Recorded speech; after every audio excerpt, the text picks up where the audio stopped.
Good, everybody. Welcome back to another episode of The Urban Platform Speaks. I got my man Clayton in here today, my guy Corey, and we're going to talk about some WNBA, some college football, NFL, and a little bit of NBA. First, let me do a sound check. Oh, okay, all right. I got my sound on. Yeah, I wanted to do a sound check, but let's start off first, like with the WNBA. Clay, what game 4 was a good game. What did you see in game 4? I saw Minnesota doing what Minnesota do. They played defense. Yeah. They played defense, and players stepped up and made shots when it was time to make shots. They made shots that they was missing the night before. Kayla McBride, she was real aggressive. She came out scoring. She played excellent D on Sabrina. They went back to keeping the Liberty inefficient from the field. I thought Bridget Carlton gave them good minutes. Courtney did what she did. She scored. She didn't go off, but she was efficient. But they played exceptional defense, man. Coach made the right moves, called the right timeouts. Minnesota played Minnesota ball. That's what I saw. But the Liberty was there. They was in it. Game 5. What's up, John? What's up, Tom? Look, I'm catching the back end of this, man. You know what I mean? Last time you talked, man, you know what I mean? I see you still drinking that Minnesota potion at the sea. You know what I'm saying? Last time I thought you said the Liberty wasn't even gonna win a game. And I owe them an apology. They won a game. They won 2 games. They won 2 games. Yes, yeah. But like I was saying to Mike, Tonk, let me share this with you. I didn't realize too some of the backstory.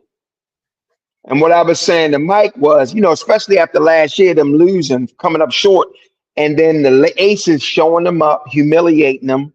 You know what I mean? And then the girl dealing with her father-in-law dying, and then now you got these emails. So I'm gonna say this about the Liberty. They really hungry. Where Minnesota might be hungry, but maybe not as hungry. But I still think Minnesota, when you got a team that's beat the Liberty all year, what can I say? I just like their brand of basketball. Yeah, I know. Yeah, I can tell. Yeah, I can tell. Don't always try to come for me, Mike. What's up with that, Tom? No, it ain't that. Sometimes you be over the top with your predictions, man. I mean, they both in the for a reason. They both in the finals for a reason. You're right. Nah, I ain't winning no game. I ain't winning enough. I was saying that as a shock guy. I said, here's a news break. I don't think they're gonna win a game, and I know that's going like, what? Does Mike do that? What? You don't think so? But that's just how I felt. I wasn't saying they weren't gonna be in every game. I didn't think they win a game, but now that's respect. I owe them an apology. The Liberty won games, and they look good. And listen, this last game. When is it? When is it, Clay? When is it? It's tonight. Oh, okay. I don't know if the referees are gonna let Minnesota play defense. Really? Yep. That's what I feel in my heart. You think it's gonna be like a quick whistle? You think it'll be a quick whistle? Yep. Because the coach already came out complaining. New York Liberty coach. Yeah. So well, it's just like when you had Pat Riley and Phil Jackson going at it, you know what I mean? Like every game there, each coach would just be, just sending like subliminal messages to the referees and everybody just to try to get things going. Playing, So it's the same thing. But I don't really subscribe to the notion of like one team wanting it more than another team, especially when you get to a point where like both of these, you got 2 good coaches and you got a whole bunch of professional basketball players. I think it comes down to skill. You know what I mean? I just think it comes down to skill and talent on each team. And execution. Don't forget that part. Yeah, it just comes down to skill and talent. Because I don't want to like when you say, all right, well, this team wanted it and that team wanted it, you kind of sell both teams a little bit short. You know what I mean? Because everybody put a whole lot of work into getting to this point in the season. Well, let me ask you this, Mike. Let me ask you this, Mike. Let's go to Mike one time. Mike Jordan, right? and he would play against teams, right? And they say Mike imposed his will over the game. Right. Now that's not to say the other team didn't try to impose their will or want it. It's just he wanted it a little more. He imposed his will. All right. Let me Or he respond was to better, that. or he was better than everybody. Right. I mean, but I'm saying, but when it come down to the team, the one man ain't beat. I'm just saying when all right, let's look at football. You got once you get on a certain level of talent is even. Sometimes it comes down to who wants it more. Well, just let me respond to your statement by saying this. Early in my career, when Mike lost to Boston, when Mike lost to Detroit, right? Mike was always the better player on the team, right? So Mike playing against Boston. You got Mike. It was Mike. He was the best player. Then you got Larry Bird. Then you got Kevin McHale. Then you got Robert Parrish, right? Now, as soon as you get to the point where Mike has somebody to offset some of that deficit that he's playing at, then that's when, you know what I mean, it comes down to talent. Mike could want all he want against it. I don't care how much he wanted to beat Boston. He wasn't going to beat Boston until he had some more talent around him. Because Mike was always the better player. He was better than anybody on Detroit. Stay right there for a minute. Utah Jazz, game 6, right? Scotty missing in action. He was hurt. That fourth quarter, Mike traded baskets with the whole team. He imposed his will. Utah wanted it. Right. But it comes down to talent. That team, the Bulls was just still more talented than everybody. Even when Scotty sometimes at a certain point. I disagree with that. You don't think they was more talented? I thought the Bulls beat a lot of teams that was more talented than them. Yeah. Absolutely. Yeah. I think so. Name 3. Name 3 what? Teams that was better than Mike and them. Portland was more talented. Phoenix was more talented. Utah was more talented. Mike, talk to me. No way. Every time Mike stepped out, I think so. He was the best player. He was, but we talking about, you said more talented as a team, right? Of course, Mike is the best player, but you still need the team. That team wasn't it wasn't as talented as some of them other teams they went up against. You line up that Utah team, player for player, production for production. No way that's a better, more talented team than that Chicago team. Neither year. I think so. Neither year. But I don't know. I think so. It ain't that. I don't know if you're basing that on the eye test or numbers. But neither one of them match up, and then they more talented. I disagree with that. I disagree with that. I thought Ron Harper was aging. He wasn't what he used to be. I thought that boy that Mike did the crossover on, he was better than Harper would have been. I thought Karl Malone was great. I thought John Stockton was great. You talking about Hall of Famers and stuff. Scotty. See, he was a Hall of Famer, but to me, Scotty wasn't. And he was a Hall of Famer. But then, after Scott, Dennis did what he did on the rebound. But after that, you ain't really have no prolific players to me. See, you had good team players. Let me jump in here real quick, right? This is what a lot of Jordan fans do to elevate his status. I'm not trying to. Don't have to. Let me finish, right? Just let me finish. You don't have to. Let me finish. This is what a lot of guys do to make Michael Jordan legendary and walk on water and things like that. Now, every team he beat was better than him. This dude played on one of the greatest teams ever. Now every team he didn't beat in the finals was better than him. No way. Michael Jordan is great. Michael Jordan is great. Stay right there, Tom. Stay right there. Wait a minute. Stay right there. Stay right there for a minute, because you said a key word. Better. The team was better. But Mike talking about more talented. Man, there's no way John Stockton. There's no way John Stockton in the production. I'm talking about production. I'm not talking about his whole resume. I'm talking about his production during them finals. There's no way that John Stockton averaged like 10 points in them finals. So with production, where you say, well, yeah, he's more talented than anybody that was on that Chicago Bull backcourt. Where you say? So I'm asking you a question. You take who played point guard for the Bulls? Who played point guard for the Yeah, John Stockton was the point guard. Who was the point guard for the Bulls? That last championship? I don't even think. Yeah, but I don't know if Kerr started. I don't know if Kerr started. I'm not sure. I'm not sure if Kerr started. I'm just saying. I'm just saying, whoever the point. All right. So this is my point, though. This is my point. And so, and when I'm talking about the New York Liberty, and I'm comparing them to the Chicago Bulls, right? And they successful teams. You got a big three, right? The big three for Chicago, for the Bulls. The big three for Chicago was Mike, Scotty, and Ron Harper, right? Or later on they had what was the dude? Dennis, right? That was their big three. And so if you look at when they won their championship, I don't think it was I don't think there was a better big three out there.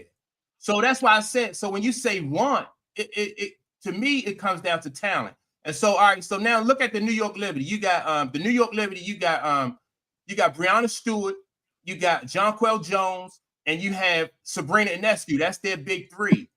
Now compare them to the Lynx. The Lynx have one seriously dominant ball player. They have a big three, Mike. They got they got Caleb McBride and Courtney Williams. They have the same thing. No, they have the same thing. They do. All right. They got 3 Olympians on that team. I'm talking about these two teams here, though. You got the best. That's what I'm talking about. These two teams. The best ball player on the court to me is what's her name? Collier, right? Yeah. On the court, the best ball player is Collier. Then the other three, to me, is they New York Liberties. The other three, you know what I mean? They New York Liberties. Well, that's how I understand. That's how you see it. But I'm just saying, I've watched that team play. To me, they got a big three too, and they just as talented, if not more talented, than New York. No, I don't think so. That's because of name recognition. No, I'm not even. I'm not following them based on name recognition. We can look at we looked at their production, their averages, the All-Stars, the championship appearances, the Olympian appearances. Both teams are evenly matched. Well, New York, the New York pedigree is better than the as far as like. I disagree with that. I disagree with that. Yeah, I totally disagree with that. Yeah, I think my whole point is I don't think it's about one. I think it's about talent, and I think the New York Liberty got a little bit more talent than the Lynx. I'll give you an example. Loose ball, right? I'm talented, you talented. We both trying to get to the loose ball, but the one that's going to get to that loose ball is going to be the one that won it more. Yeah. The one who won it more. I just think it's about talent. You know what I mean? It's about more so than it is about the passion. You know what I mean? I think both teams are passionate, and I think both teams won it. You know what I mean? So I think talent. Yeah, I'm not saying that both teams don't want it. Yeah, I think both teams want it, and both teams are passionate, and then so it comes down to me for talent. You know, which one I'm asking y'all both this. Which one would y'all rather have, will or skill? Skill. Give me skill every time. Give me will. Give me skill because I can be. I'm gonna say give me will because Dennis Rodman wasn't the most skilled player I ever seen. Right? I've seen. Let me give you a local person. What's his name? Kurt. The boy that played for Dunbar. Kurt Lee. Incredible work ethic, will, and everything. He had one shot, but you couldn't stop that shot. He would outwork you. You know, so talent and skill, as long as you got a skill to bring to the game, give me your will. Give me skill. Okay. If I'm tomorrow night. You know, like all right, if you puff that and you sitting in jail, you want a skilled lawyer, you want a passionate lawyer. Passionate? You know why? Yeah. Because your passionate lawyer ain't gonna forget to file a goddamn bail judgment for you and keep your ass sitting in there. Give me skill. No, man. Give me skill every time. I want somebody who's passionate. Listen, I'm just saying both teams know what they're doing. I'm just saying you give me the will over this. Yeah. Because my thing is, all right, if you just got passion, then you're not gonna be I in a didn't say position just anyway. passion, not just passion. Yeah, but Mike had both. All these professional ball players, they all got passion, and that's what I'm saying. The skill is where it's at. So you don't think it's no players in professional sport that's talented, skillful, but some want it more than others? We Yes, talked about Kawhi Leonard last night. yes, yes. It is players like that, Clay. Yeah. You're right. Yeah. It is players like that. But That's all true. right, so That's true. but those players don't find themselves in like a championship type of position because you get weeded out way before you get there. You That's a can good be on a point. team, but That's you a can good be on a point. team that gets you to the championship, but you can have players on that team that don't necessarily have that will as much as some of the other players, or even more will than the other team. You can have that dynamic. Yeah, I think it's about skill. I think when it comes to that, that's what separates like the all-time greats from Right. saying. I think that what separates that will. I think that's what separates guys when you say, "Oh no, he was nice," and then another guy that's just on a different level. Yeah, so Well, that's a good point. That's a good point. But that will plays into work ethic, right? Because you can use that will to develop that skill for that work ethic. And case in point, like somebody like Tom Brady, right? He's dedicated to developing his skills to a point where it's going to take his play above somebody else's play. So, all right, for instance, so like if he practice or watch film for like 8 hours a day, then you got the next level of ball player who gonna practice and they only gonna work out for like 4 to 6 hours a day. That's where it come in, because now when he get into a situation in a game, he's more so prepared than the next ball player. Some other ball player, look, man, I got a family life. I'm after 6 hours, I'm done. I got a family life.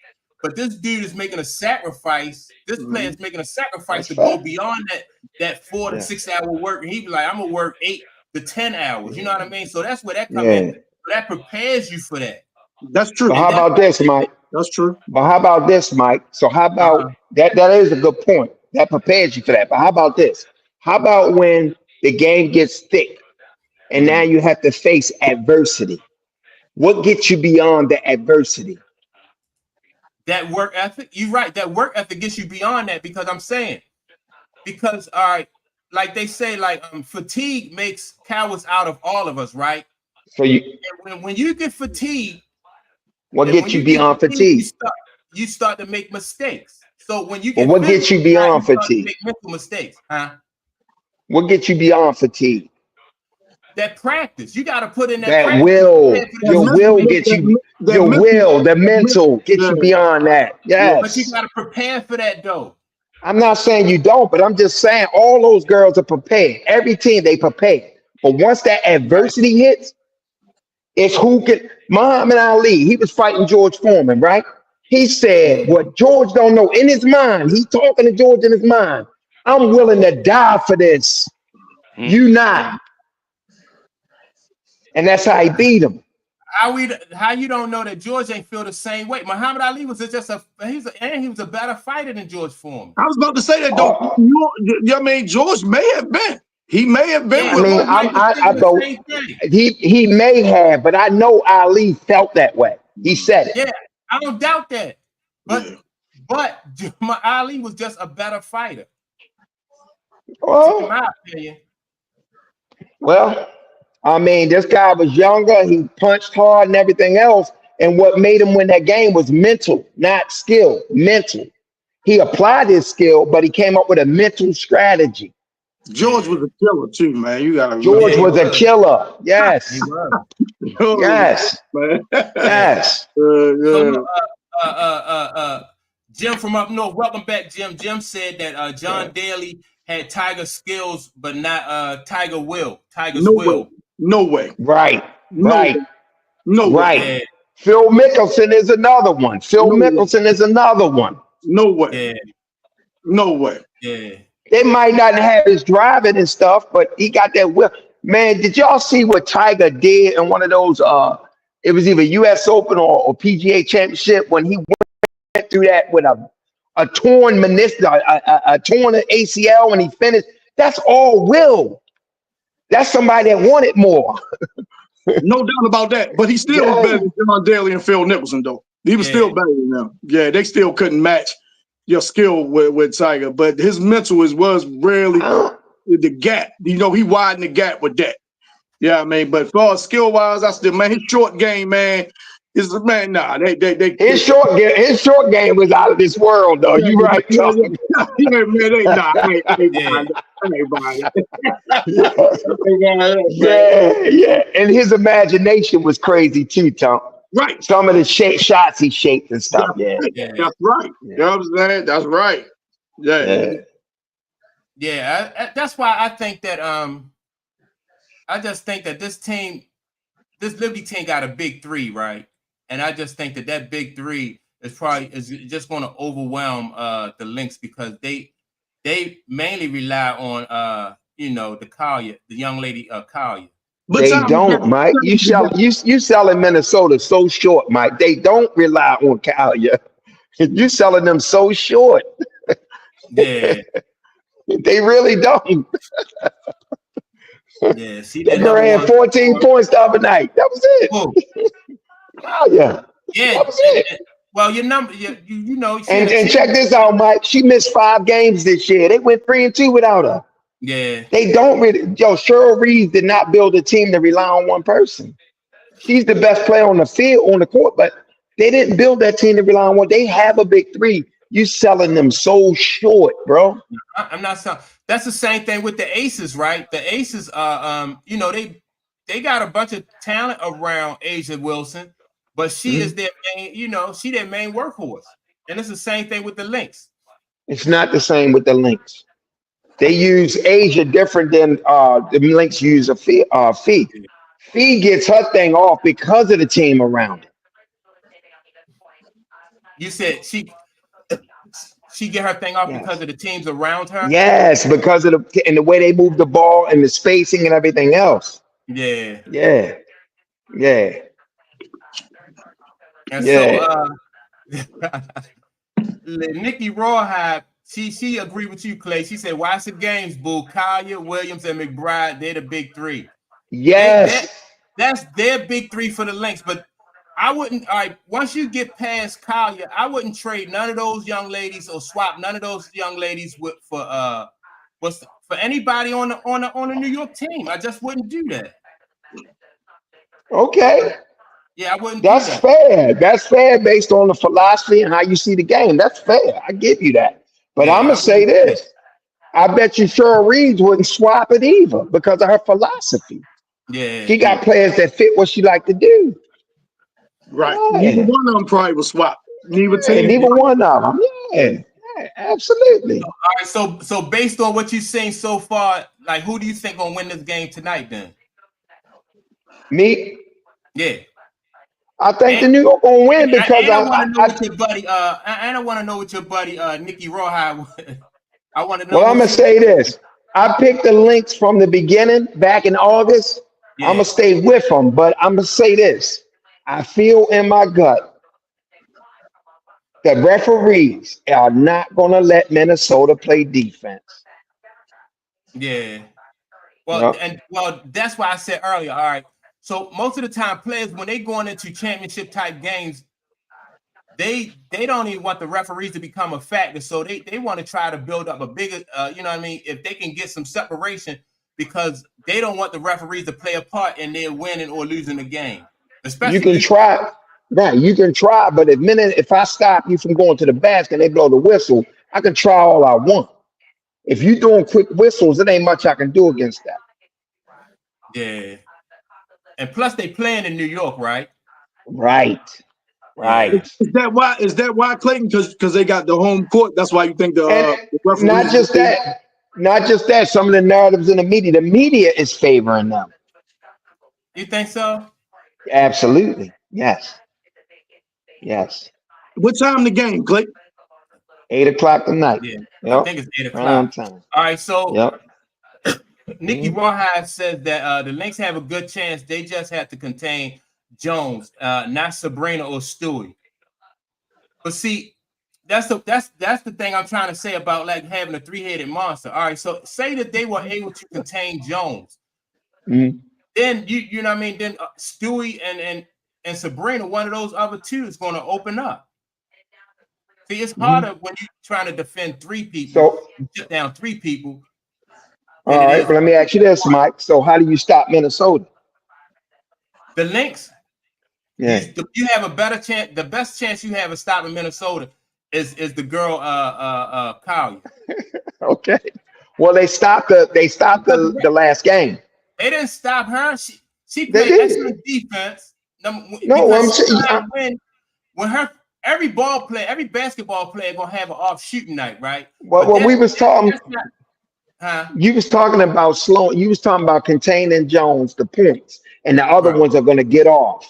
So I'm asking you, how do you do that in Minnesota? And you said stop Fee, and I'm saying they did that. They kept her scoring down, but the other ones got off. Yeah, I just think that you have a better chance of beating the Lynx with that strategy than you do New York, because New York just had too many more weapons. Well, I'm gonna say this about the Lynx: all 5 starters. If you concentrate on Fee and you leave those other 5 open around the perimeter, all 5 of them shoot well and knock down shots, and you kill yourself doing that. Yeah. You don't give them girls open looks. Yeah, I just think because of the talent, I think New York gonna win tonight because of the talent. Okay. Yeah. So, all right. Let's move on to I want to talk quick. Charles Barkley made a statement, right? And Charles Barkley said that Juju Watkins was going to be the face of the WNBA. Do you agree with that? That's the sister at USC. The young lady at USC, yeah. No, what's the name? Is the face? I think. Who? The from that came out of that played for Indiana. Caitlin. Yeah, I think she. Yeah. What you think? What you think? Clay. Well, I definitely think Juju is going to be. I think Juju a better player. Yeah, as far as everything is in our bag. Yeah, but to really be the a lot of it is the it thing that we can't really explain. Now, if he want to say that maybe Juju and Caitlin, and maybe that comes into some type of rivalry, that can drive the league. But to say Juju is going to surpass the fandom, I don't know about that, because it's not even about the game. That fandom is that it fact. It's those logo threes. It's that. That's like saying. That's like saying it ain't. It's like saying it ain't players in the league better than Steph Curry, and it is. But Steph Curry did something to the imagination. So I think Juju definitely is. They even think she might be bigger than Caitlin in college. I just don't think so. I think she's a better player though. Well, I definitely think she's a better player. What I don't like is let her get there. Let her get there. Get there. You know what I'm saying? You know what I'm saying? Why put that on her now when she's still in school? You know what I'm saying? Yeah. But she's bad. She bad though. But see, the difference between them two is those long logo threes. That ain't really Juju bad. She shoot the three, but that ain't her thing. You know what I mean? So like you say, it ain't going to excite, and you know what I'm saying? Not on the same level, but I'm all for Juju. And at first I thought because she broke the freshman scoring record, I thought she might have a chance to break the all-time scoring record. But now I don't know if she's going to put up enough shots to do it or hit enough threes to do it. Yeah. But I'm sorry, Mike. I ain't mean to cut you, bro. No. I'm just gonna read Nikki Rawhide's statement. Nikki Rawhide said, "How can you say Juju is the future when Clark already bought it here?" And I mean, I just think that because, like you say, Clay, I just like her fan base. Caitlin Clark fan base is just, it's just. I think her fan base is way more is larger than Juju's. Juju might be a better ball player. And like Tunk said, at least wait for her to get to that level. Right. Yeah. I think as far as Caitlin Clark is concerned, I think Caitlin Clark gonna need to surround herself with more help. She's not gonna be able to carry a team by herself, though. You know what I mean? I like the fact that she got Aaliyah Boston with her, and the other girl Mitchell. I like that. I think they're gonna need some more firepower though, and you know, and the step up. You know, they need like more defense too. Also, a better, you know, play more defense. I'm gonna say, man, they basketball, the WNBA and the NBA is almost like it's more individually driven than team driven. Mm-hmm. You know what I mean? Like nowadays, it don't matter if you win a chip or you know what I mean, you're a champion, multiple time champion. It's almost like, you know what I mean, what your followers is. I mean, you know what I'm saying? Thing with your brand and things like that. That's what it seems. It seems that they push more than team success. That's the thing, like they push that more than team success. Yeah, and then I don't know how people can count out people like you can't really count out like people who are already in the league who've been doing it. Like I like Sabrina Ionescu, right? You know what I mean? Like she can shoot the three. She got a nice mid range, and she can go all the way to the cup. So, you know, and she, you know, and they winning already. They already. So I think those are the ones who they should be shooting. You know what I mean? Like Caitlin and Juju and whoever come in the league, they need to be shooting for players like that. That's that's really the goal as far as I'm concerned. But, so let me see what the next. Let me see. So what's up, man? What's going on? Mr. Corey, what's up, brother? Boy, miss seeing you, brother. How you been, man? I'm good, man. I'm good. Hey, it's a pleasure, man. It's a pleasure, man. You look well, brother. You look well. Thank you, sir. You as well. Thank you, man. Thank you. Corey been doing those honey-do lists. That's why he hadn't been yeah, chores to do first. Shit. Yeah, man.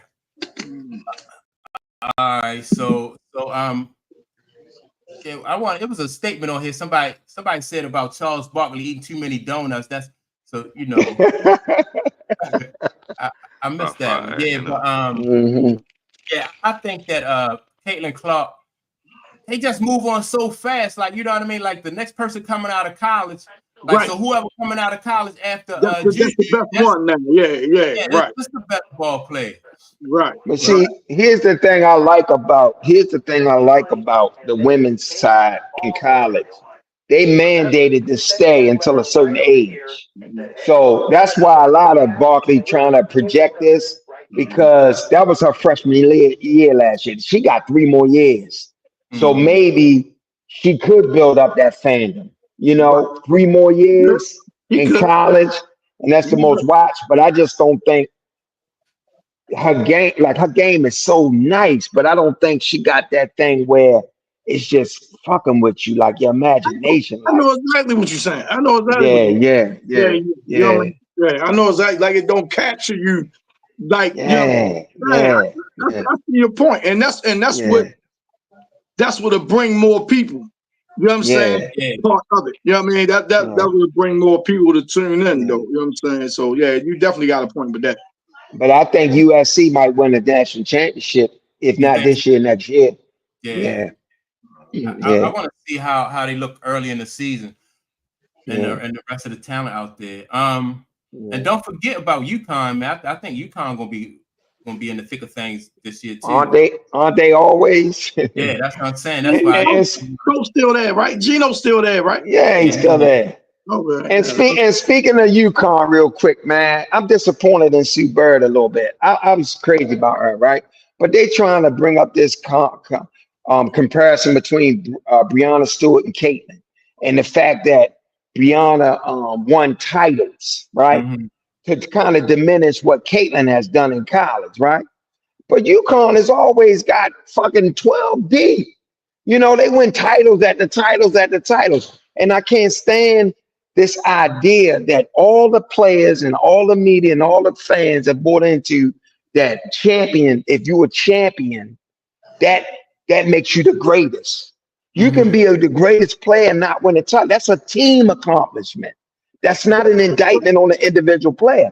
For this girl to go to Iowa, though, we always talk about this. For this girl to go to Iowa and take that program to 2 national championships. And to me, Stewie got all that great talent around there in college. They won 4. That's dope. But that's a credit to the team and the program. You know what I'm saying? And to me, them two shouldn't even be compared. You know what I mean? So to me, I was just a little disappointed in Superb with that. It's like, you a player.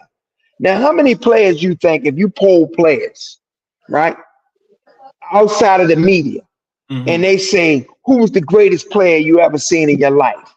Do you ever think any of them will come up with an answer that may not be somebody that won a title? It's a strong possibility. A lot of times they will. Yeah, because they know what it is to do it. You know.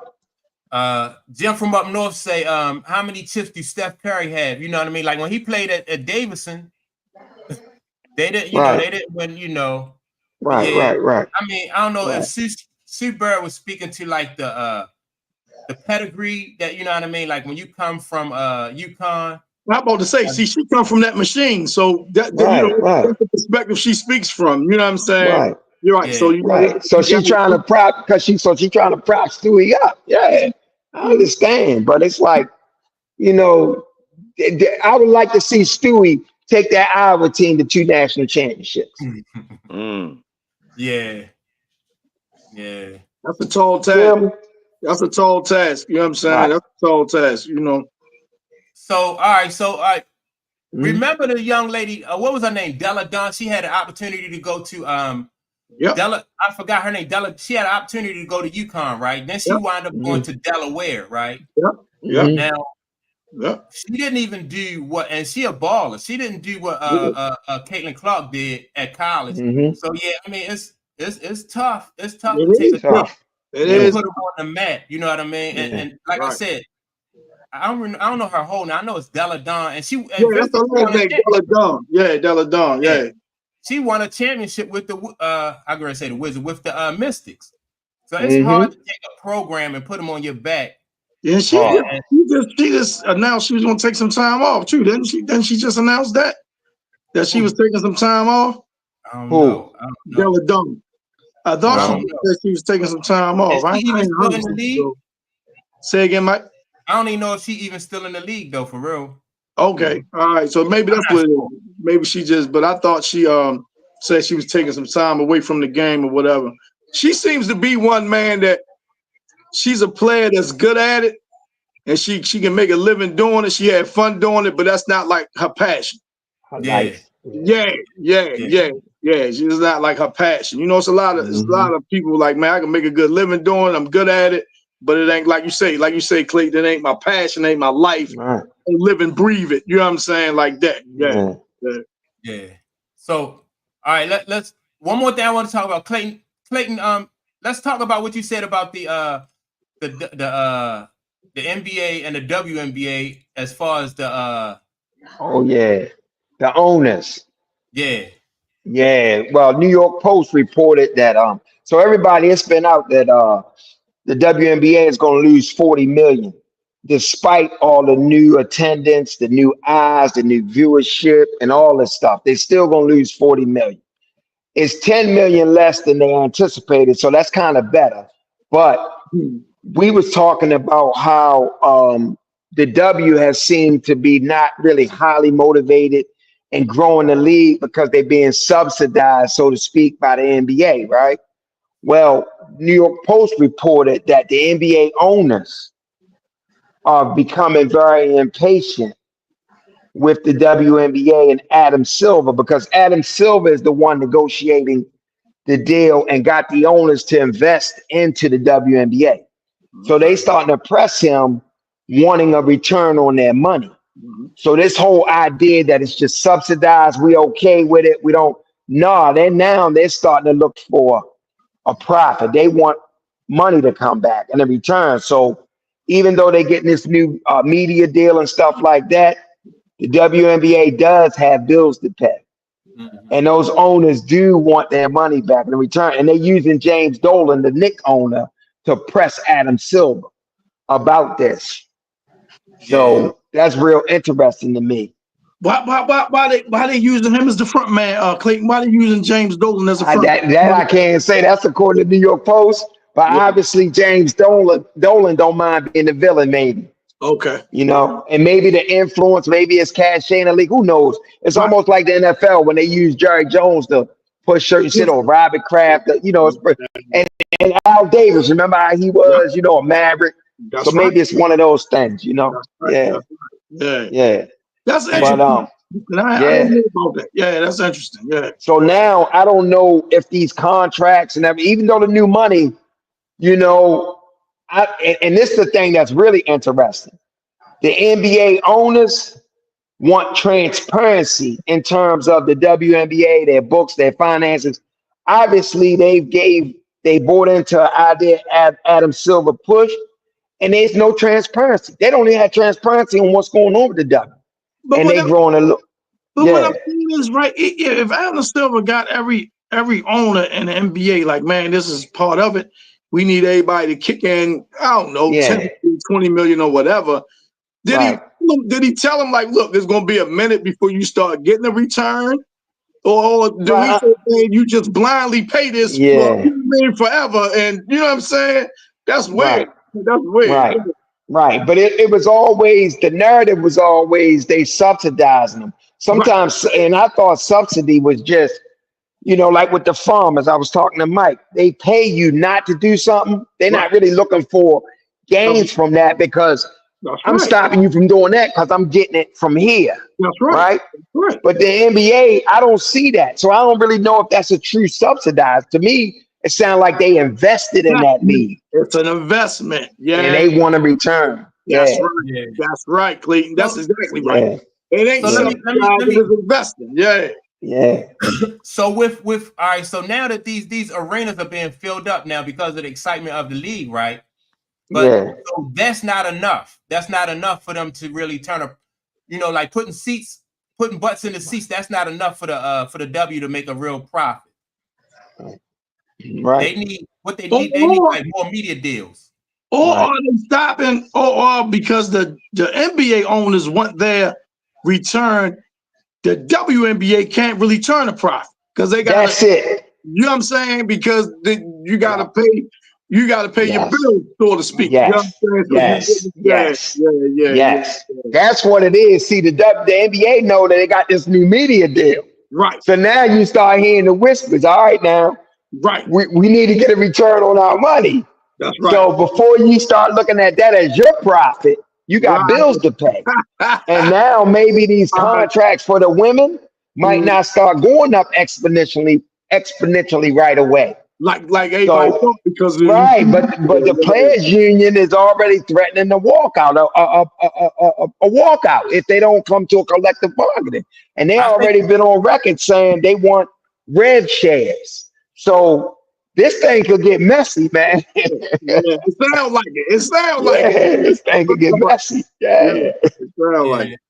Yeah. But do y'all think that's fair though for them to want their money now, or should they wait until, you know what I mean, until they know that the WNBA is financially on solid ground? They just now starting to really, you know what I mean, attendance is picking up. But look, people more excited, you know. Yeah, but look, Mike, look how long some of them owners been investing. They like, well, when do we see a prop? You don't know if it's been 10 years, 15 years, 20 years. You know what I'm saying? Like, when do we see a prop? We've been putting in, you know. The league been around since 1996. Right. Go, Clay. God damn, 96. That's crazy. That's crazy. Yeah. So what I do think will happen. Go ahead, Corey. I'm sorry. Is it safe to say it's business? Oh, absolutely, it's business. But this is what I think too. But this is what I think too, because they got so much momentum, excitement, new stars. I think Adam Silver is going to try to finesse them owners a little bit. Like stall him out, Debo. Stall him out, Debo. Yeah, he gonna have to hold him. He gonna have to. Yeah. That's what I'm about to say. Yeah. He definitely gonna have to hold him off. And he might have to promise him a more even larger return on their investment. He might have to promise them that. You know what I'm saying? Might have to promise them a bigger cut. Yeah. The whole line. Yep. Because with time, interest grows. So the WNBA players themselves, though, they still gonna have to continue to make money like through endorsements and on the side, because really, like, it's not like people think it's to the point where they already start making a lot of money, but I think they're gonna have to continue to subsidize their own incomes through like endorsements and stuff. And so they still want to be going overseas. Most Brianna Stewart and Fee then created this Unrivaled League. And they didn't went and finessed the TNT media deal. And they telling the players, we can give y'all bigger bags. How you think that make the NBA owners feel? Come on, man. Hey, Clay, boy, you down in, fam? Yeah, you teaching? How you think? Now here it is. We done did all this for y'all. Right, we done did all this for y'all. Y'all go out and create your own TNT media deal with this Unrivaled League in January, and it's more money. And you promise some players bigger bags. And we ain't getting none of that. Yes. Right.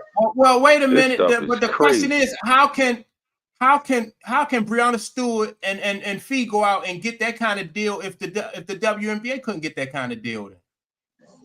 Well, the WNBA got a new media deal, but it was locked into one from years ago. Like, it was locked into one. So now this is what's being rumored. They offering up. They offering up. TNT telling TNT, we're gonna get Caitlin in this league. Yeah. So anything associated with Caitlin, these networks want it because people gonna watch. So now they trying to finesse Caitlin to get her to join. This is what's being rumored. And actually, I heard Fee say it. Fee said it on. She got interviewed. She said, "Well, she only getting 75,000, so we want to fix that. She deserves more money. All the money she's bringing to the WNBA. She's trying to finesse it, right? But Caitlin's sitting on all kinds of money. She don't need, you know what I'm saying? So, but that's what they trying to do, And I think, and they don't even have all the players yet. They still missing 4 players. So they must have promised TNT something for TNT to throw the bag at them. But I do think it's probably 2 deals on the table: one with Caitlin and one without. Yeah. Wow. Yeah. So the same thing. Somebody in the chat said that they trying to convince Caitlin to join Unrivaled, right? Yeah. So there's money out there, you know what I mean? So that's where your social media followings and all that kind of stuff, you being popular kicks in that. Yep. Popularity now is where it's gonna help get the bag as well. Yep. And Angel Reese brought hers to the league. She's playing in the Unrivaled. So she signed on. Yeah. So that's gonna help them. But I'm gonna say this girl's so popular, she playing in a pro-am golf thing. The fans is begging that event to televise it. That's crazy. And that's a golf tournament. Yeah, it's a pro-am. Yeah. But it's pro-am. It don't even come on national TV. They begging for them to put it on TV. And see, that's what I'm saying. Well, like when they try to compare like a Juju Smith fan base to Caitlin Clark fan base, if you can take that fan base and just like you travel from different sports and different arenas and take that with you, hell yeah, Nike and State Farm, they're gonna follow you too, because you know what I mean, you got millions of people that's following. That's crazy. And I want to say this: we're fortunate to have lived the life of primetime Deion Sanders. So now, you know what I mean, he's using that too. You know what I mean? Yeah, he's using that narrative too. Yeah. You know what I mean? The followers and the social media thing, man. That stuff is powerful, man, for people to say what they want to say and chime in on you because they dedicated fans. That moves a lot of material, man. A lot of things follow behind that following, man. Yep. It's called impressions. Caitlin Clark they using Caitlin Clark as a cash cow. Yeah. She is that. But she ain't stupid. Oh yeah, she knows her value, and she really don't have to. As she should. Yeah, she's not going. She's making it. She's not like bidding against herself. You know what I mean? She just Just cherry picking for what offers and what she want that's out there. Hey man, hey Mike, she did her homework. Yep. Yeah. And the beautiful thing is, but at the same time, where there's an opportunity to grow the women's game, she'll do it. But she's not going to be overused or, being taken advantage of, Exactly. Yeah. Exactly. That's Yeah, real. Clayton. Yes. She's preserving it. She's trying to get a bag for a while. Yeah. So that's what's up with that. So it's look, crazy. Yeah. With that being said, with that segue right there, Corey, when you said about Deion Sanders, right? Yeah. Let's talk a little bit about some college football. Did y'all see Colorado last night? I chimed in on it not really briefly. I watched it on my, highlights on my phone. So, Yeah, it was a good game. The thing I like Shador, right? If you give Shador time, I like Shador. He accurate and he made good decisions out there. You know what I mean? If you could keep him clean, I think he can play at the next level. From what I think he can play in the NFL? Yeah. Oh yeah, he can be one of the top quarterbacks off the board. Yes. Absolutely. You don't think he's good enough to play at the next level on Sunday? No, I'm not saying that. I'm not. I'm just, you know what I mean. Like I'm not trying to give him his flowers just yet. Yeah. I'm with Corey on that too. I'm with Corey. I wasn't trying to either, Corey, but I'm with Corey on that too. I need a title. I need a bowl game. No. Ooh. Definitely need a bowl game. They need one more. They need one more win and they be bowl eligible. Right. Yep. Right. One more and they bowl eligible. One more win and they'll be bowl eligible. But Corey, those NFL recruiters and those NFL scouts, they don't need a bowl game. They looking at certain things and tangibles. And listen, this what we talk about popularity. Yeah. See? But not just that, skill set too, because sometimes what's around you may be prohibiting you from getting that bowl win.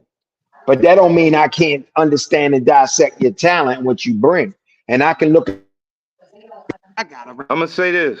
Next One level. of my three college teams, Oklahoma, Notre Dame, and Florida State. You got to get a bowl game, man. And I get it. You looking good out there. You know what I'm saying? You're a top prospect. You got the side deal came to you. You the highest paid one and all that. But you need to get the bowl game. This is what you do. This is what you signed up for. Get that bowl game. And then, NFL, they fall in his knees. They going to fall to his feet anyway. But for me, your daddy played football, in college and in the pros. You got to get a bowl game, man. I don't even want to hear nothing else until you get the bowl game. You get this next win, you in. Now you need to put this shit on your back and go and get your bowl game. But that don't stop him from coming off high in the draft, though, if he don't get it. Oh, no. I just want one of his accolades. You just want to see him do that. I got you. Yeah. Before you crown him, right? Experience. Hey, Clayton, I want him to experience that. Yeah. Talking shit, Corey. That's what we just did. We was talking about Charles Barkley with Juju. Yeah. He's ready to crown somebody when they haven't done it yet. You know what I mean? Yeah. So, let them do it. I'm not doubting that he can do it. Just let them do it. You know what I'm saying? Hey, let them do it. Tom. Yeah. Barkley under controversy. He ain't do it. Yeah. So, you know what I'm saying? He gonna bring that narrative. He under contract. Yeah. He ain't under contract. I need a bowl game. Yes, you're right. It's coming from my personal feelings. Yeah, that's real. That's real. Yeah. Give me a bowl game, shorty. And then you know what I mean? I'm with the prime time whole bandwagon, all that. Well, I'll say this, man. I give Colorado, take my hat off to them. But they also exposing themselves a little bit. They don't have to play Travis Hunter on both sides. They don't. No. That's a whole bunch of something else going on with that. Yeah. And he tried to play and he couldn't extend, so they took him out the game. So he hurt. But I'm gonna give them a lot of credit, man. Yeah, their defense looking better. Their offense. Now I don't know how they win the games. Like I don't know. How many did they rush for yesterday? Does anybody know? I don't know what their rushing yards was for yesterday. Yeah. It was respectable. It wasn't outstanding though. Okay. Yeah. Yeah. But like I said, I gotta take my hat off to them. They getting off to a fast start, but it was getting off to slow starts and stuff like that. Yeah, I can't even drag them. I can't drag Dion, man. No, I'm so upset. I can't. And I'm with you, Clayton. Yeah, I ain't gonna drag them either, but I'm from like the Charlie Ward era. Yeah. I'm from the Charlie Ward, Florida State era. Oh, okay. I need Shorty step that game up, man. Like get to it. And I'm gonna say this one more time: a bowl game, man. Hey, it's possible they win their conference. It's possible they win their conference. But go ahead. Listen, do you want like one of the major bowls they get an invite to, or just any bowl? Because it's a million of them bowl games now. Any televised bowl game they could get. Mm-hmm. I need it to be televised. Yeah, they're travel. They're travel. Yeah. Jeff from up north said that they rushed for 148 yards yesterday. So yeah, that's solid. Oh, that's solid. That's solid. That's outstanding. That's solid. That's outstanding. But it was just a good day in football all the way around because Maryland knocked off USC. I saw that. Right. Tennessee beat Alabama. Hold on, Maryland came back and won? Yes. Yeah. Yes. You serious? I stopped listening. Seriously? Yes. They came back and got them. And then Tennessee got Alabama. Took Alabama. Yep. What's the name? Georgia beat Texas. Yeah, man. It was some good football yesterday. National championship wide open this year. I think so. Right. Yeah. I think so. Yeah. I think so. Yep. Yeah, I was really surprised though with Tennessee beat like Alabama. This is their second loss this year, right? Yeah. Yep. Yeah, man. I thought it was going to come down to overtime because those two teams, they always give us instant classics. So when they was down 7, I told my brother, I said, man, they're going to wind up going to overtime with them two teams. And they didn't do it, man. Hats off to Tennessee, man. Yep. And then Georgia, because I thought Texas was, I thought they was the new big boys on the block, man. But Georgia, even after they lost to Alabama, Georgia said, "Nah, you can't write us off yet." Because if they lost, that'd have been Georgia's second loss of the season. You know what I'm saying? That'd have been yeah. So, you know what I mean? For them to beat Texas, man, and they ran away from them. You know what I mean? So, yeah, man. There was some good ball yesterday for sure. But, yeah, that Maryland game was awesome, man. That Maryland. And then, look, early in the day, I was watching the U. They was playing Louisville.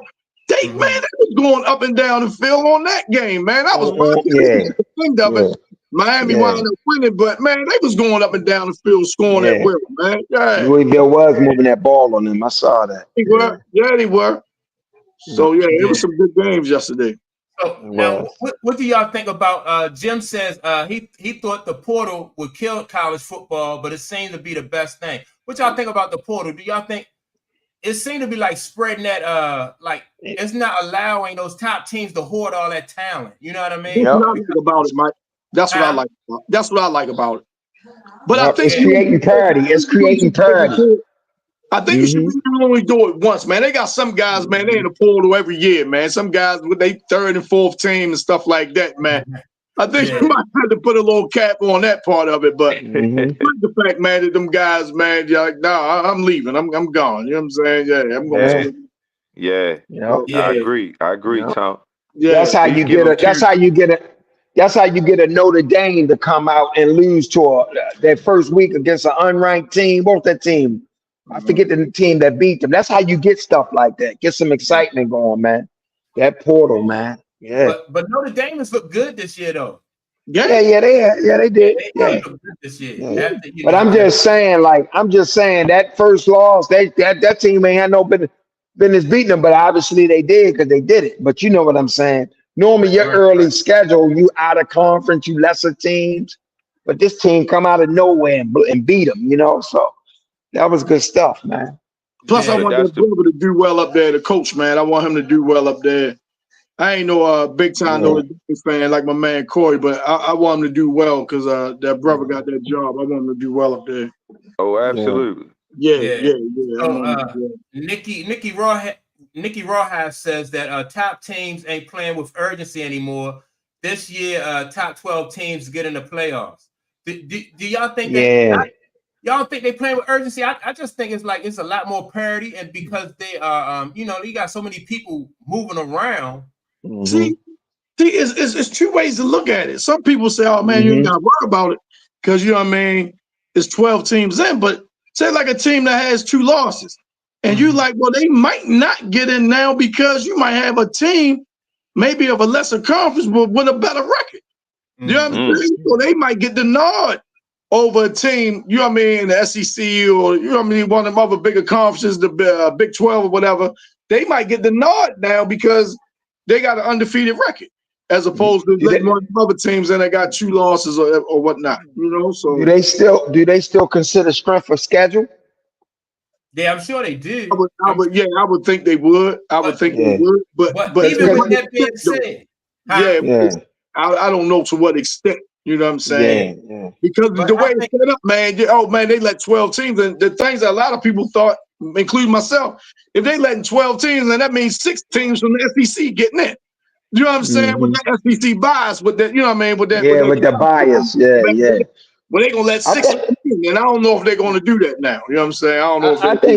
I think she make a good point though that more teams getting in, because it's like you couldn't lose a game, more than one and stuff.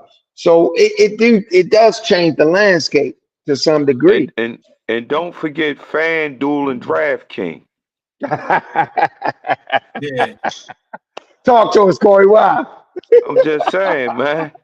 It's more paper out there, Clay. It's cell phones with DraftKings and FanDuel on them. Yeah. So you need more playoff games, more playoff teams, more stuff to bet on. Yeah, no doubt. and that's exactly what Nikki Rawhide just said. The reason they expanded is for more money. You think they're going to skip off Oklahoma with 3 losses? Had Tulane is with 1 loss. Tulane only had 1 loss. Right. So it is. Do you want to see an Oklahoma with 3 losses with a chance to win it? I mean, do you want to see that though? I'd rather see a Tulane. I'd rather see a K-State. I'd rather see a Northwestern. I'd rather see a Baylor. You know what I'm saying? That's undefeated or 1 loss than have Oklahoma in it and they got 3. That's just my that's my personal. But the sponsors may not want to see that. Yeah, see, it's about brand recognition. You know what I mean? Yeah, absolutely. Like you said, you might want to see K-State. K-State that year might be a better team. But great story. If somebody like Oklahoma gonna bring more eyes, it's a money thing. You know what I mean? Yeah. Especially if I got cats on that team that's got NLI deals that might be representing my product and all that. Fuck a Tulane. It'd be a great story for us though. Yeah, no doubt. But shit, they'd be like, you know what I mean? That's 6 to 6. Let them in. You know what I mean? They get cash rules everything around me. Yeah. Get the money. $dollar bills, y'all. Right. I wouldn't watch no damn 6 to 6 team and no major bowl. I wouldn't watch them motherfuckers. You might not tell them, but they ain't listen. You might not. Right. I know I'm in a minority on that. I know I'm in a minority. You part of the 1%ers. Right. Right. The true 1%ers, the true ones. Yeah, that's what's up. Yeah. Them bums. Yeah. 6 and 6 teams. You ain't watching them bums. Yeah. Watching them bums, man. Yeah. But hey, man, Mike, you touched on Kawhi real quick, man. I don't know if you want to touch on that real quick, man. But what now? Listen, man. Now James Harden there by himself now. You know what I mean? Like he was in Houston. He there by himself, right? I don't know if he's still a player like he was in Houston, but He's there by himself. Man, my question is, with Kawhi being out indefinitely, again, you think James Harden can keep them afloat? No. Mm. No. Yeah. No. I never thought that James Harden. See, I never really liked James. Excuse me, James Harden, because he just dribbled too much for me, man. I just don't, that's not conducive for like. Go ahead, Clay. Just too much. No, go ahead. I got one caveat about it. Ty Lue. But see, Ty Lue. What that mean, though, Clay? What that mean, Clay? With that talent, with James Harden, some of the other talent team, and him being the coach that he is, they might can figure some games out. They might can get some wins and stay afloat. Now, as far as championship aspirations, but they might can stay afloat. Like, what do you think? Like with James Harden, you think that they will be able to make the playoffs with him on that team? They make the playoffs. Everybody. Yeah, I think they might be, close to a 500 team. You know what I mean? Something like that. They might be able to get in the playoffs.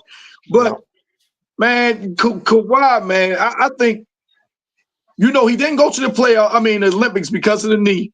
Right. And Brian Shaw said he hasn't been doing any team activities, any team drills, no practices or nothing.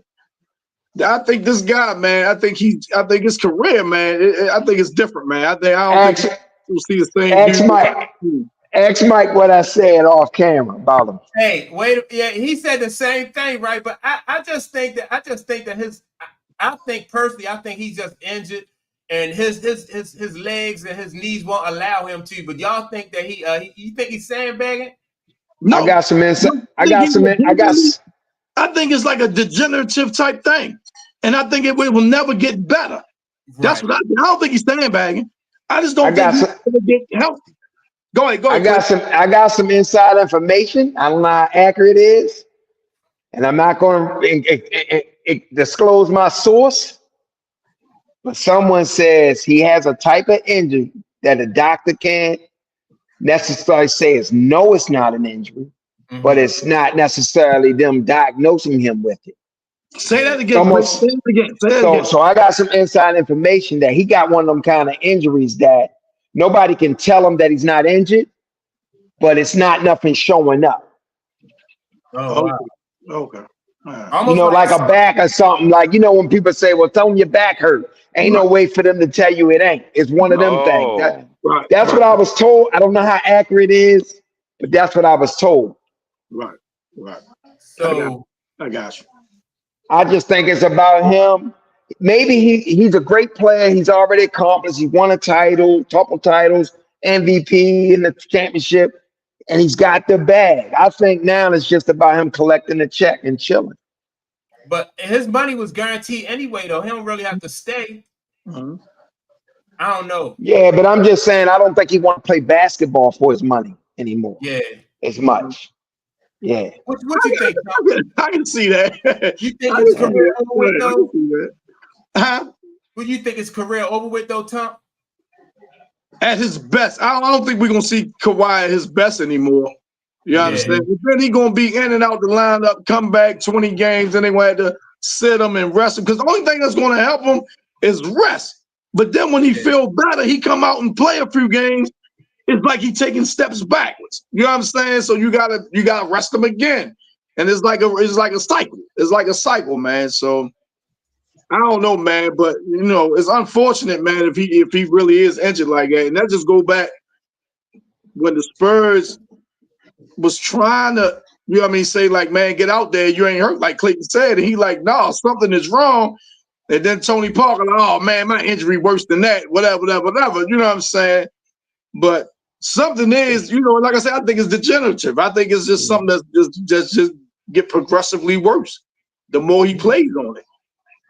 So I mean, if I'm the Clippers, then I would have been moved on from him if it was a degenerate type. You know what I mean? Right. But I think they getting feedback from the doctors.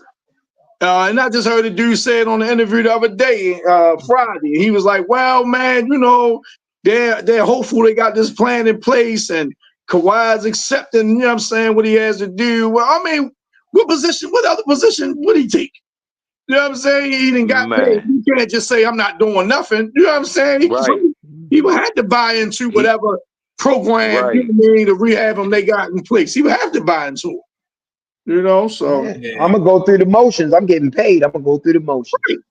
Right. You know? Rehabbing, man, it takes a lot. It takes a lot, man, to rehab, man. Yeah, it takes he gonna be the Stephon Marbury.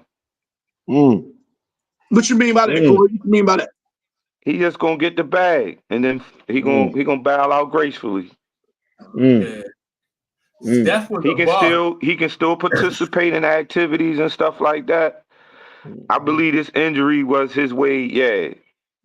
And they say we saw his best years. They knew it. They say with the Olympics, they say when they picked him, they knew the chances are he wouldn't suit up.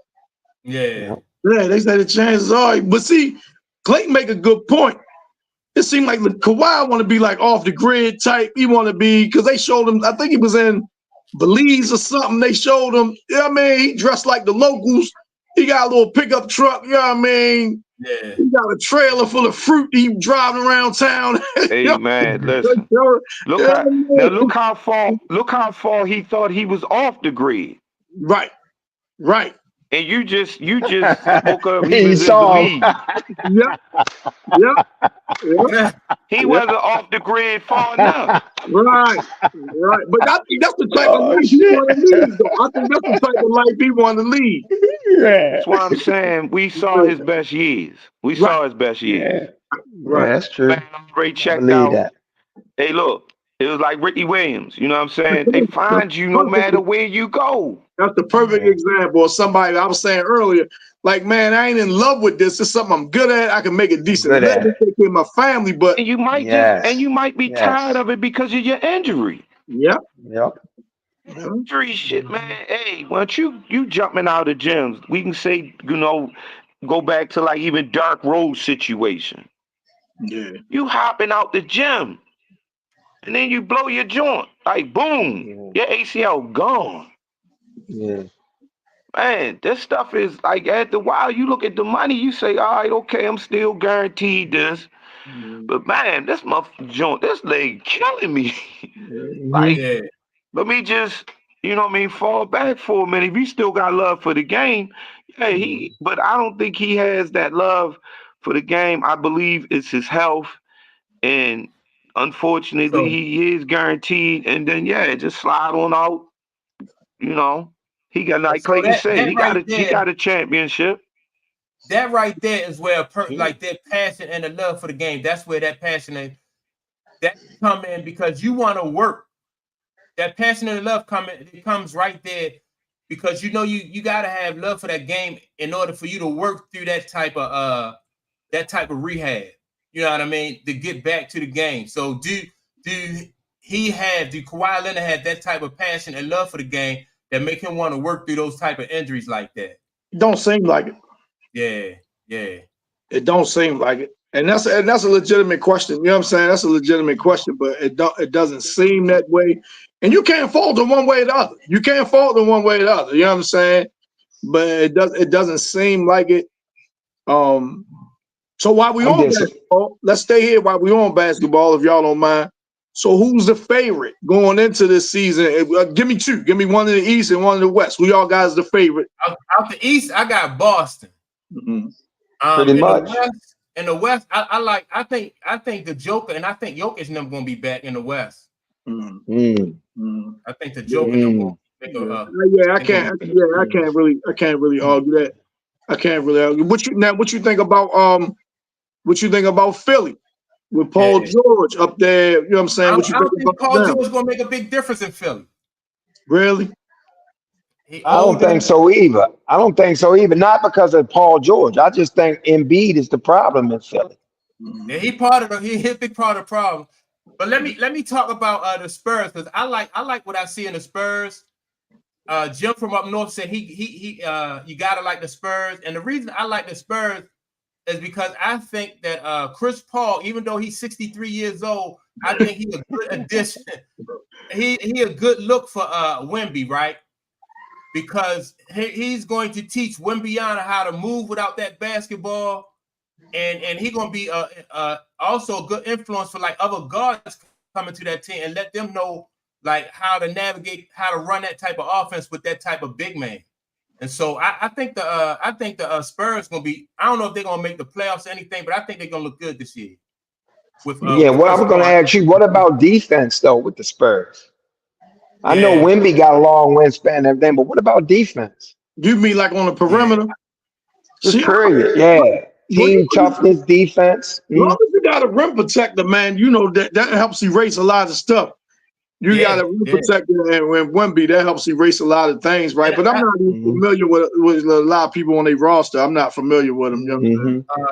Popovich, and I think, you know what I mean? I think Popovich, through his experience and stuff right there, he'll have them playing pretty good team defense, even if they don't have. And he always, you remember, Popovich always got like a defensive specialist on his team. So who is it now? Wemby.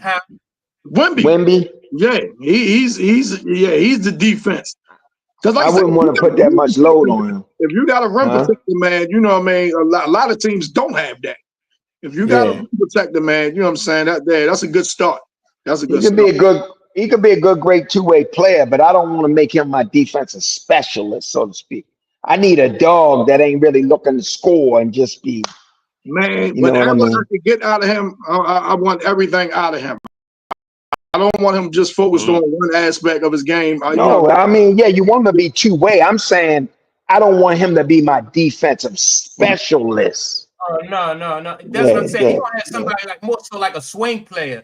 Something like that. Player that's like a defensive like his Swiss Army knife, you know. So but he's let me shake it up a little bit. Let me give you my two picks. Go ahead. The New York Knicks out the East and the LA Lakers out of the West. Man. The Knicks. I can't, man. You know I'm a Laker fan, man, forever, but I can't go with that out the West. Yeah. I respect the Knicks comment.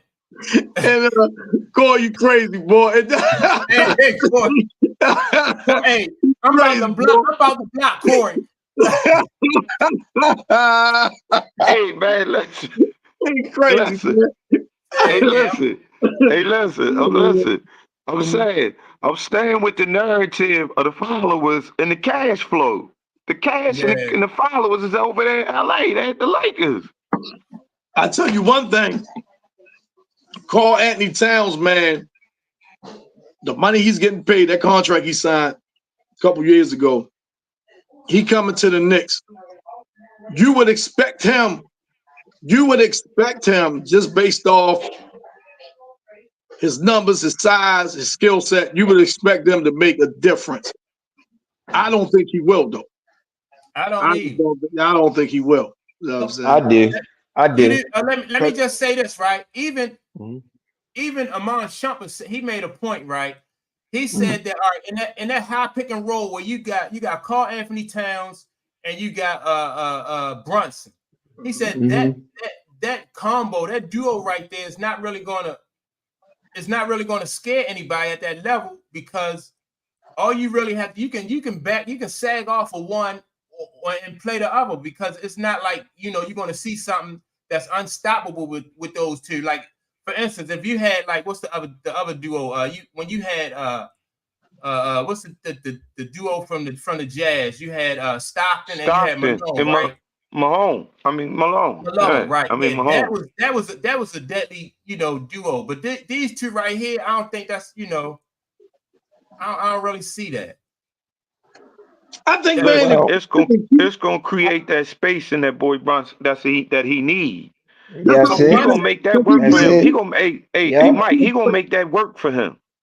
He's real quick. Yeah, he's real quick. Who, Brunson? Yeah, he real quick. Because you might not see if he gonna go left or go, you know what I mean? Like, he gonna make that work for him. Plus, he can shoot the 3 ball. He gonna create space for himself. I don't think they brought Cat necessarily for toughness. I just think some more scoring, and that to me, that's what the Knicks needed. Some more scoring.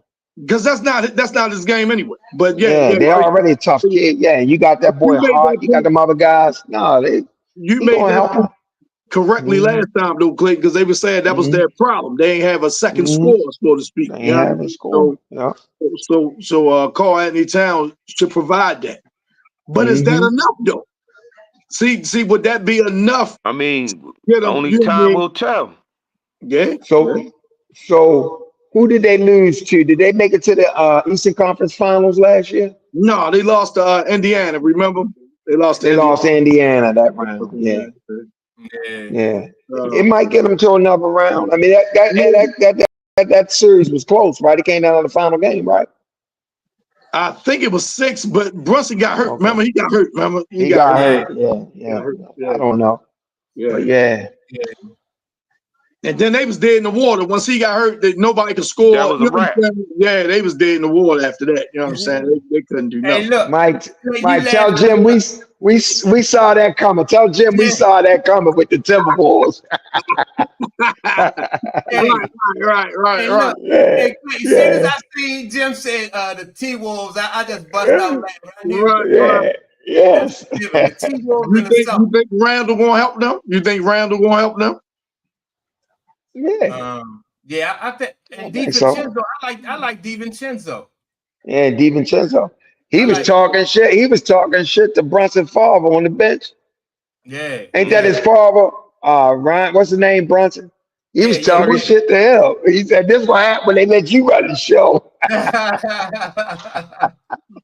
They was getting ready to fight too. I like DiVincenzo because he's tough. Yeah, he nice. I like DiVincenzo.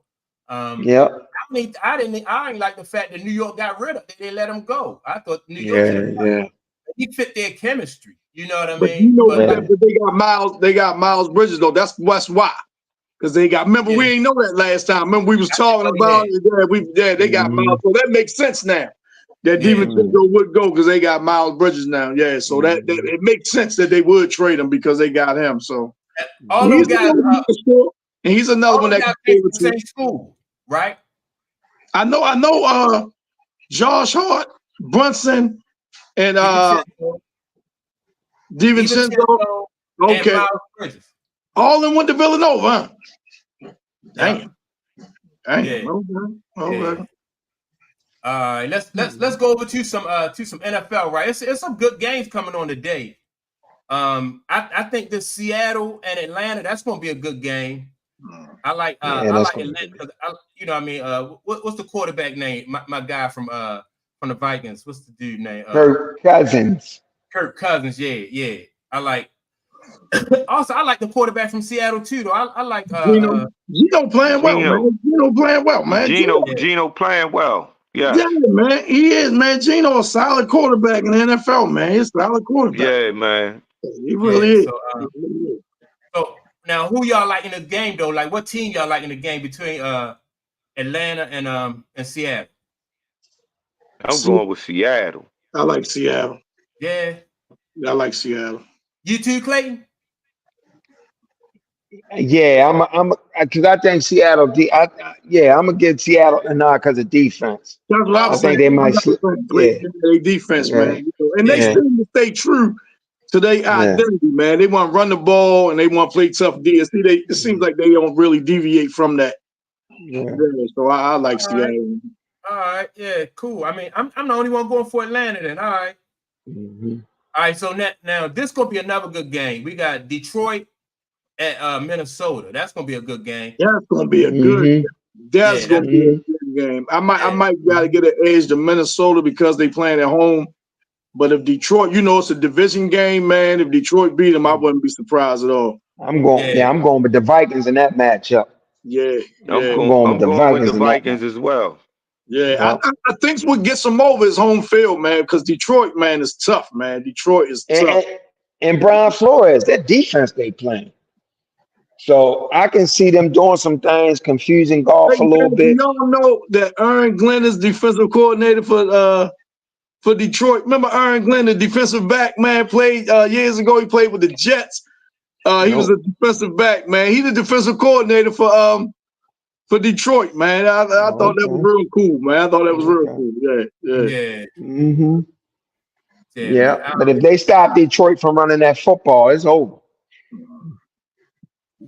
Yeah. Yeah. This is Minnesota still undefeated? Yeah. Who phone is that? Whose phone is that? That's mine. Oh, That's that mine. That's brother call. Yeah, you good. Right. Yeah, you good.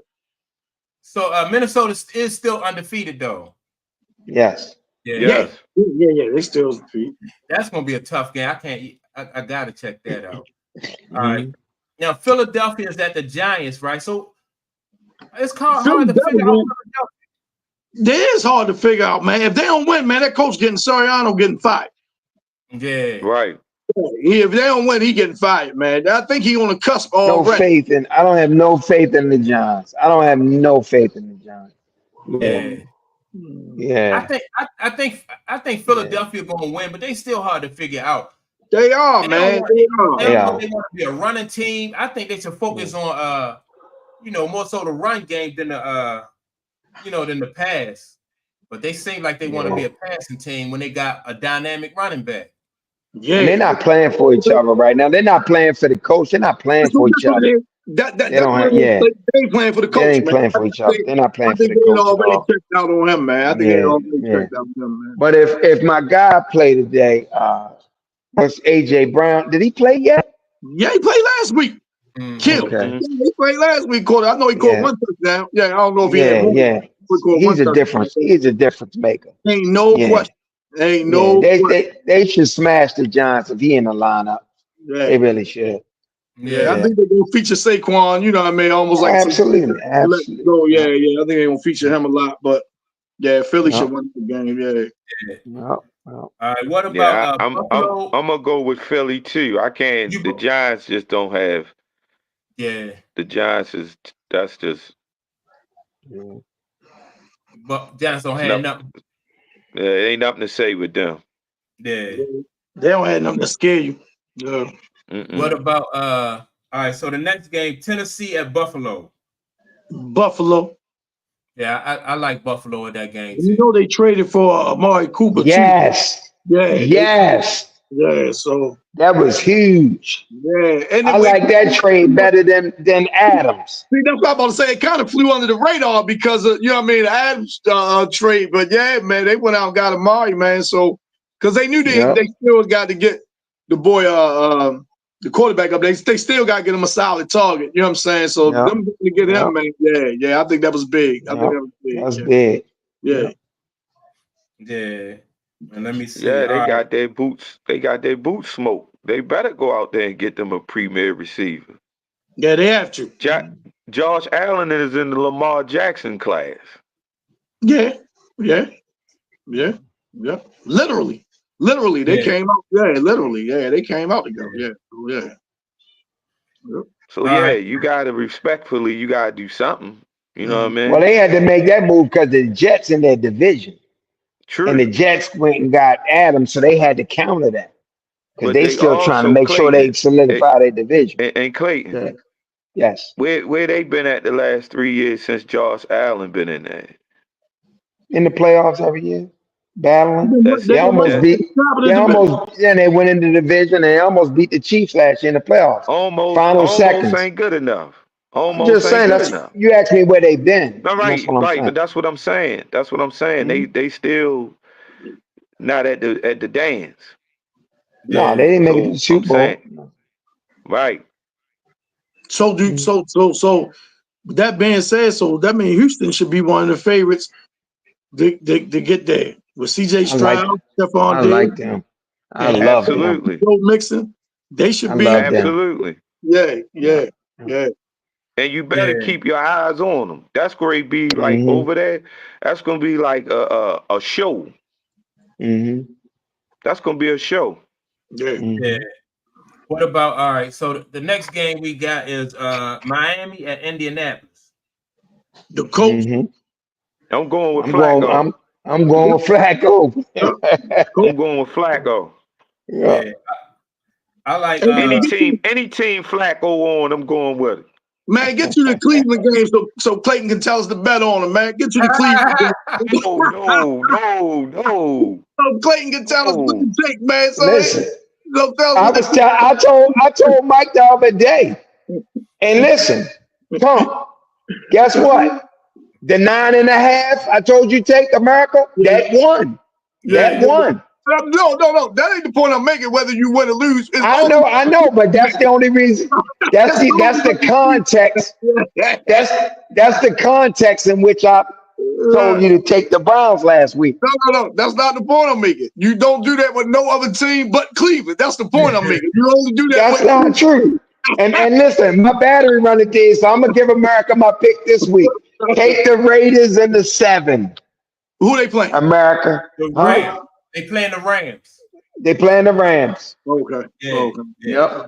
Yep. All right, let me give a quick rundown. All right. Yeah, my battery gone. Green Bay. Mm-hmm.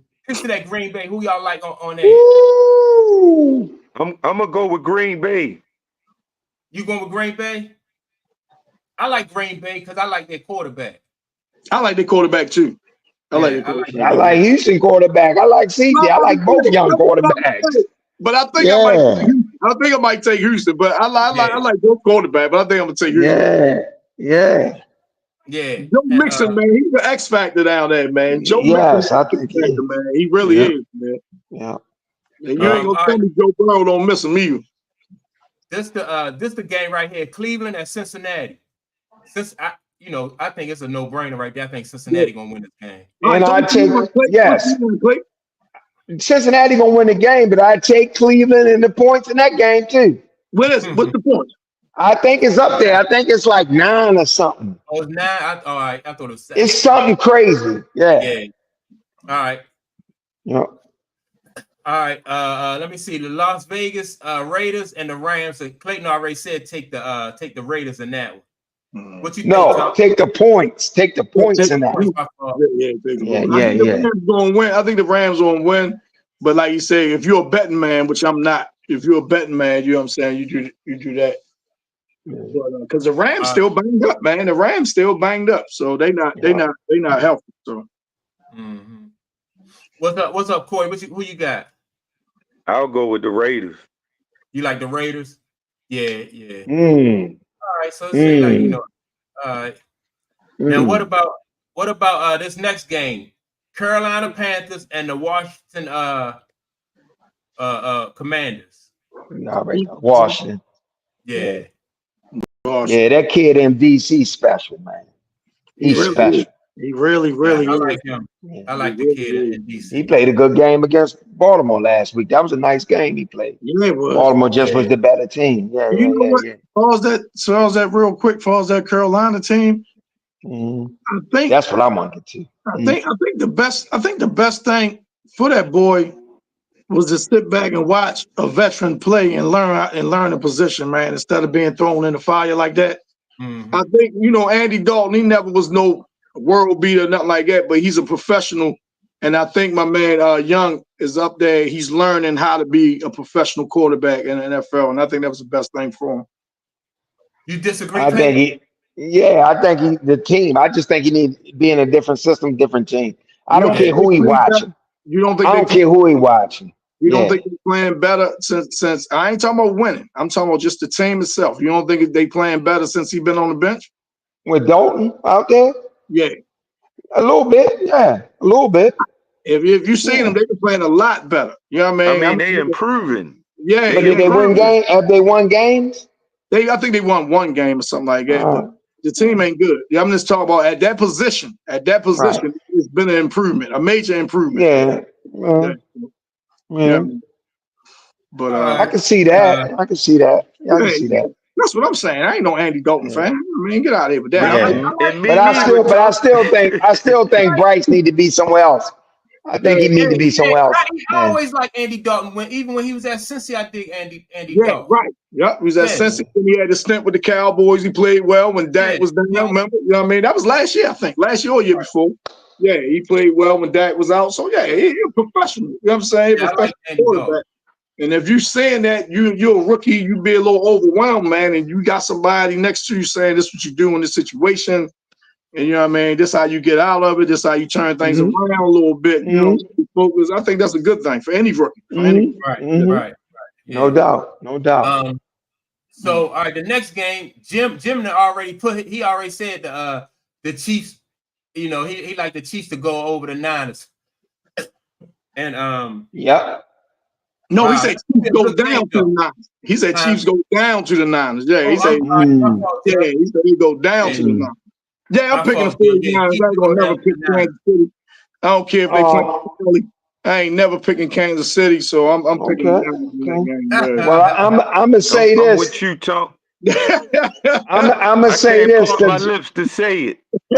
I'm gonna say this to Jim from up north. That's my man. That's my guy. But you give Andy Reid 2 weeks, a bye week, coming off a bye week. Spagnuolo coming off a bye week. I'm going with the Chiefs. You going with the Chiefs? Yep. Spagnuolo came off a bye week when he was coach of the Giants. Like, what was his record? Listen, bro. I'm just saying, with this team, with this defense. Listen, with this, guess where the Chiefs defense rank right now in the league? I was fucking with you, man. They up there. They up there. I know that's your squad. And look, Spag stopped the undefeated Patriots. Nobody could beat them that year. Spags was getting the Tom Brady ass, and they beat him in the Super Bowl. I ain't see him in no damn helmet and no damn jock strap. I ain't see him out there. Man, scheme is everything, Tom. Scheme is everything. I ain't see him out there. I tell you. I hear you. I'm going with the Chiefs in that game. Coming off of bye. You going with the Chiefs or you going to the Niners? Chiefs coming. Oh, you talking to who? I'm talking about Tom. I'm going with 49. I'm going with 49. Like I said, I ain't never picking Kansas City. I ain't never picking. Okay. Corey, you going with the 49ers too. I'm going with the 49ers as well. Yeah. Mm-hmm. Hey, this next game gonna be interesting, right? This Pittsburgh and the New York Jets. That's gonna be interesting. Ooh. You know I'm taking my team, right? I'm taking they starting Russ. That's in their game, man. And I think what's up with that? I think Clayton, man, I wouldn't have did it, but I think Coach, man, he'll never admit it. I think Coach made some promises to Russ, man, when he came over. I think because remember before the season even started, he was saying Russ was the starter. Before the season even started, he was like Russ was the starter.